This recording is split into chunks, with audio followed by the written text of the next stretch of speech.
Assalamu alaikum, my students. How are you all? Hope you all are doing great.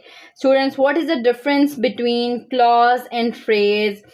Let's break it down in 60 seconds. Students, what is a phrase? A phrase is a group of words. A phrase is a group of words that work together always. That work together but don't have both a subject but don't have both a subject. This is the definition you can note down. And a verb. It cannot stand alone. Okay, it can never stand alone. तो phrase क्या होता है बच्चे? A phrase is a group of words that work together but don't have both a subject and a verb.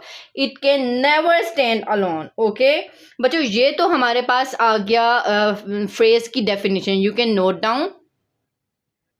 आप लोग note down कर लें, मैं इसको इरेज करती हूँ, फिर हम नेक्स्ट प्रोसीड करते हैं. Okay students, in very simple words, phrase क्या होता है? फ्रेज जैसे कि मैंने अभी आप लोगों को बताया, no subject plus no verb. कोई सब्जेक्ट नहीं होता और कोई वर्ब नहीं होता. Okay, phrase is equal to no subject plus no verb. For example, अब मैं आप लोगों को एग्जाम्पल देती हूँ, like under the table. Okay, the example is under the table. Okay, under the table. So no subject no verb. Okay students, ये आप note down कर लें और अब हम चलते हैं what is clause.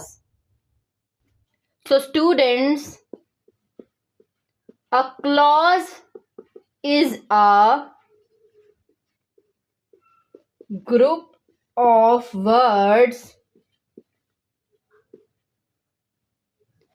that has a subject and a verb. ठीक है, फ्रेज के पास कोई भी वर्ब या सब्जेक्ट नहीं होता, बट क्लॉज में सब्जेक्ट भी होता है और वर्ब भी होता है. It can be a full sentence और अ पार्ट ऑफ वन. ठीक है, ये किसी का पार्ट भी हो सकता है और फुल सेंटेंस भी हो सकता है बच्चों. ओके, आप नोट डाउन कर लें. So students, clause is equal to subject plus verb. इसमें सब्जेक्ट भी होता है और वर्ब भी होता है. For example, she is sleeping. Okay, she is sleeping, so it is a clause. She is a subject, sleeping is a verb. So guys, आप लोग बता सकते हैं now what is the difference between clause in the phrase.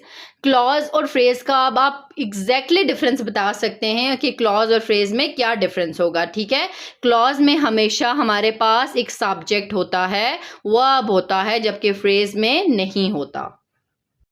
Now students, types of phrase. ठीक है, अब हम types देख लेंगे. Noun phrase. The first type is a noun phrase. Second is verb phrase. I am explaining in a very simple way ताकि आपको easily समझ आए. And the third one is prepositional phrase. Okay. For example, noun phrase होगा तो noun को clarify करेगा, like describe करेगा, like tall boy. So boy is a noun. अगर हम वर्ब को देखें तो लाइक शी इज स्लीपिंग और is running fast. So running fast, she और ही. ठीक है। prepositional फ्रेज को देखें तो like in the room, okay, so it is a prepositional phrase जिसमें preposition यूज हुआ है। Next students, we have types of clause. They have two types, dependent clause and the second one is independent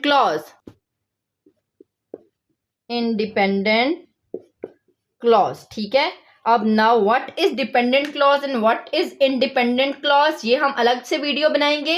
dependent clause में ताकि जिसको हमारे पास किसी भी object की जरूरत नहीं पड़ती, ठीक है, वर्ब की जरूरत नहीं पड़ती। डिपेंडेंट क्लॉज जिसमें हमारे पास जरूरत पड़ती है, वो डिपेंड करता है उस पर, ठीक है। इस पर मैं प्रॉपरली आपको बताऊंगी। Like independent clause, I love reading, so I love reading, ठीक है। Sorry, it is the example of independent clause, ठीक है। I love reading is the example of independent clause. And dependent clause, I love reading because it's relaxing. अगर मैं dependent करूं उसको किसी मतलब अब जरूरत है, वो डिपेंड कर रहा है, ठीक है। I love reading because it's relaxing, so it is a dependent clause, ठीक है। ये डिपेंड कर रहा है इस पे। तो स्टूडेंट्स, आप लोगों को अब क्लियर डिफरेंस पता चल गया। What is clause? Clause is equal to subjects plus verb. And what is phrase? No subject no verb. Okay students, उम्मीद है कि आपको ये वीडियो आज की बहुत अच्छी लगी होगी। If you like my video, please do like share and subscribe my channel. Thank you so much. Allah Hafiz.